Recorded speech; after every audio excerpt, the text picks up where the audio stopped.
구약성경 레위기 25장 1절에서 22절까지 우리 한 목소리로 함께 봉독하겠습니다. 여호와께서 시내산에서 모세에게 말씀하여 이르시되 이스라엘 자손에게 말하여 이르라.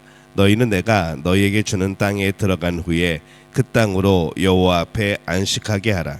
너는 6년 동안 그 밭에 파종하며 6년 동안 그 포도원을 가꾸어 그 소출을 거둘 것이나 일곱째 해에는 그 땅이 쉬어 안식하게 할지니 여호와께 대한 안식이라. 너는 그 밭에 파종하거나 포도원을 가꾸지 말며 내가 거둔 후에 자라난 것을 거두지 말고 가꾸지 아니한 포도나무가 맺은 열매를 거두지 말라. 이는 땅의 안식년임이라. 안식년의 소출은 너희가 먹을 것이니 너와 내 남종과 내 여종과 내 품꾼과 너와 함께 거류하는 자들과 내 가축과 내 땅에 있는 들짐승 등이 다 그 소출로 먹을 것을 삼을지니라. 너는 7 안식년을 계수할지니 이는 7년이 7번인즉 안식년 7번 동안 곧 49년이라. 일곱째 달 여름날은 속죄일이니 너는 뿔나팔 소리를 내되 전국에서 뿔나팔을 크게 불지며 너희는 50년째 해를 거룩하게 하여 그 땅에 있는 모든 주민을 위하여 자유를 공포하라. 이 해는 너희에게 희년이니 너희는 각각 자기의 소유지로 돌아가며 각각 자기의 가족에게로 돌아갈지며 그 50년째의 해는 너희의 희년이니 너희는 파종하지 말며 스스로 난 것을 거두지 말며 가꾸지 아니한 포도를 거두지 말라. 이는 희년이니 너희에게 거룩함이니라. 너희는 밭의 소출을 먹으리라. 이 희년에는 너희가 각기 자기의 소유지로 돌아갈지라. 내 이웃에게 팔든지 내 이웃의 손에서 사거든 너희 각 사람은 그의 형제를 속이지 말라. 그 희년 후에 연수를 따라서 너는 이웃에게서 살 것이요 그도 소출을 얻을 연수를 따라서 내게 팔 것인즉 연수가 많으면 너는 그것의 값을 많이 매기고 연수가 적으면 너는 그것의 값을 적게 매길지니 곧 그가 소출의 다소를 따라서 내게 팔 것이라. 너희 각 사람은 자기 이웃을 속이지 말고 내 하나님을 경외하라. 나는 너희의 하나님 여호와이니라. 너희는 내 규례를 행하며 내 법도를 지켜 행하라. 그리하면 너희가 그 땅에 안전하게 거주할 것이라. 땅은 그것의 열매를 내리니 너희가 배불리 먹고 거기에 안전하게 거주하리라. 만일 너희가 말하기를 우리가 만일 7째 해에 심지도 못하고 소출을 거두지도 못하면 우리가 무엇을 먹으리요 하겠으나 내가 명령하여 6째 해에 내 복을 너희에게 주어 그 소출이 3년 동안 쓰기에 족하게 하리라. 너희가 8째 해에는 파종하려니와 묵은 소출을 먹을 것이며 9째 해에 그 땅에 소출이 들어오기까지 너희는 묵은 것을 먹으리라. 아멘. 할렐루야. 하나님의 은혜가 오늘 새벽에 하루의 첫 시간을 주 앞에 드리는 우리 믿음의 가족들에게 함께 하시기를 예수님의 이름으로 축원합니다. 오늘 말씀은 이 하나님의 절기로서 이 안식년과 희년에 대한 내용을 말씀을 합니다. 이 안식년은 주기로 하여서 안식일을 절기로서 지키는 이제 그런 날입니다. 일주일 한 주를 주기로 하여서 특별히 정한 오순절이 있었고 그리고 한 1년을 주기로 하여 안식년이 있었고 그 다음에 7년을 주기로 하여서 이 7년이 있었던 것이죠. 그래서 이 모든 절기는 하나님의 창조를 기억하고 하나님의 안식, 이 구원을 기억하는 겁니다. 우리의 모든 삶이 이 날과 주와 연으로 이 하나님의 창조와 구원을 기억해야 했던 것이죠. 그렇게 주기적으로 기억하면서 우리의 모든 삶이 하나님의 창조로 시작되었고 하나님의 창조의 삶이고 또 하나님께서 구원을 이루시는 목적과 또 과거의 놀라운 역사를 기억하며 그에 맞춘 삶을 살아가는 것이 이 절기를 살아가는 것에 이제 가장 기본적인 그런 마음이 되어집니다. 그것을 놓치게 되는 순간에 하나님을 향한 방향성과 또 하나님이 어떠한 분이신가, 그가 우리에게 무슨 일을 행하셨는가를 잃어버리게 되어지는 겁니다. 안식년은 특별히 땅을 쉬게 하는 겁니다. 그래서 4절에 보면은 7째 해에는 그 땅이 쉬어 안식하게 할지니 여호와께 대한 안식이라. 너는 그 밭에 파종하거나 포도원을 가꾸지 말며 그렇게 말씀을 합니다. 그래서 그 해에는 파종하지 않았습니다. 그 해에 그 땅에서 난 것을 먹을 수는 있었죠. 그러나 이 농사꾼으로서 먹는 것이 아니라 그들 또한 그 해에는 농사를 짓지 않기 때문에 유목민으로서 먹는 겁니다. 가꾼 것이 아니라 하나님께서 저절로 자라게 하신 것을 먹는 겁니다. 이 저절로 자랐으니까 제대로 자라지도 못하고 또 관리하지도 못했겠죠. 그러나 그렇게 수확이 적어도 이 하나님의 은혜로 알고 그들은 감사했습니다. 땅은 하나님께서 주신 겁니다. 그래서 안식년을 지키면서 백성들은 그것을 기억해야 하는 것이죠. 더 많은 수확을 얻는 것보다 더 중요한 것은 그 땅과 수확을 주신 분, 그 땅과 열매를 주신 분이 바로 하나님이라는 것을 기억하는 것이 더 중요한 겁니다. 오늘날에도 마찬가지입니다. 우리가 직장을 다니고 사업을 하다 보면은 더 많은 것을 얻으려는 마음에 너무 정신없이 달려갈 때가 있습니다. 그럴 때 우리는 잃어버리는 것이죠. 뭘 잃어버리는가? 하나님을 향한 우리의 마음과 하나님의 기준이 되어지는 우리의 삶과 우리의 모든 것이 하나님께 영광 돌리며 또 모든 것의 주인이 하나님이시라는 것을 우리는 너무 바쁘게 달려가다 보면은 잊을 때가 많습니다. 그럴 때 우리는 하나님 앞에 다시 마음을 돌이키고 하나님 앞에 온전히 서는 그런 또 안식년을 정하는 것도 참 좋습니다. 근데 대부분 보면은 사람들이 어떤 일에 대해서 안식을 하려는 것이 아니라 하나님을 더 섬기기 위해서 하나님께 더 순종하기 위해서 안식을 하는 것이 아니라 이 하나님을 섬기는 것을 안식을 해버리는 경우들이 있습니다. 그게 안식이 아닌 거죠. 하나님을 더 섬기기 위해서 일을 안식을 하는 건데 사람들은 거꾸로 생각을 합니다. 일을 하기 위해서 하나님을 안식을 해버리는 거죠. 이거는 제대로 된 안식의 개념이 아닙니다.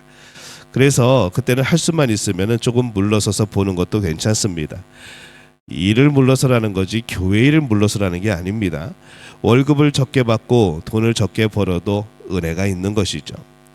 뒤로 물러서서 그동안 주신 분이 나의 인생을 이끌어 오신 분이 하나님이라는 것을 고백하며 적게 벌고 적게 버는 것도 또 굉장히 은혜로운 시간이 되어지는 겁니다.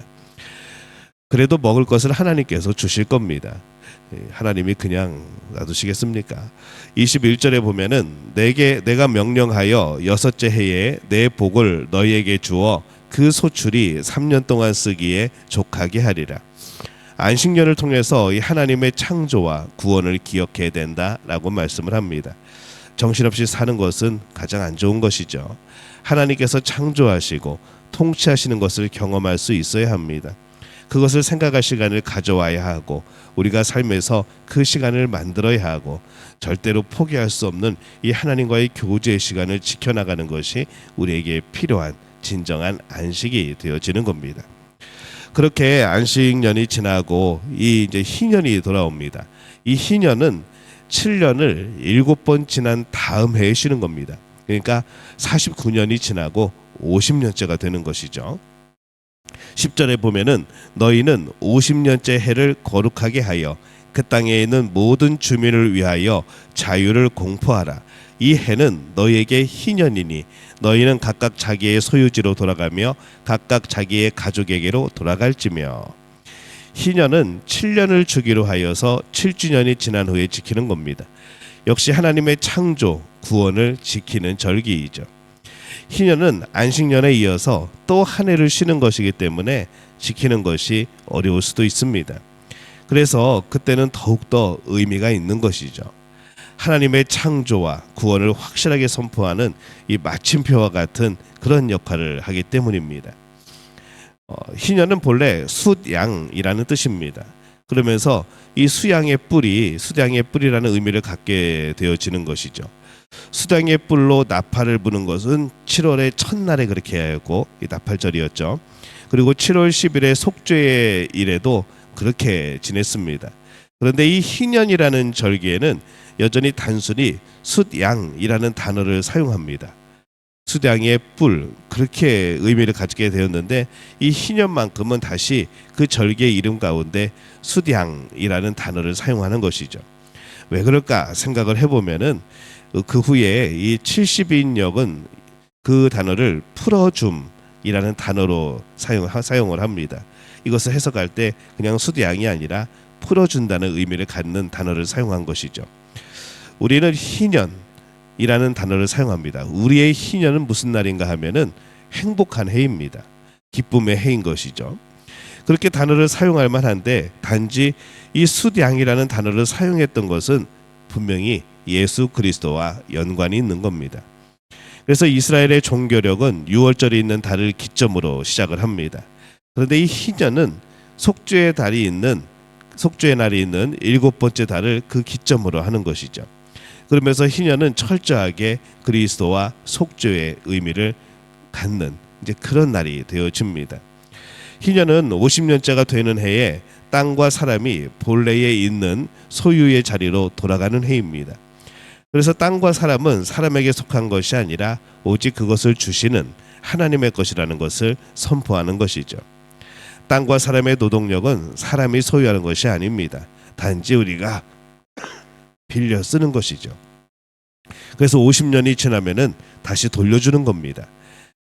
이스라엘이 가나안에 들어갔을 때 모든 지파 사람들이 공평하게 땅을 분배받았기 때문에 어떻게 보면 참 평등한 사회라고 볼 수 있습니다. 그리고 그들이 희년을 정확하게 지킨다면은 그들은 빌리고 또 매매했고 그런 모든 것들을 다시 원래대로 돌이키는 것이죠. 계속 그렇게 평등 사회를 유지시킬 수 있었을 겁니다. 근데 현실이 그랬을까 생각을 해보면은 그들은 희년을 제대로 지키지 못했습니다. 자유를 공포하라 외쳤지만은 그들은 세상에서 희년이 제대로 지켜지지 않는 것을 수없이 보아왔을 겁니다. 그래서 그들은 희년에 더욱더 하늘의 자유를 소망하게 되었을 겁니다. 그래서 희년이라는 그 날의 의미가 자유와 소망이 함께 어우러진 그런 단어가 되어진 것이죠.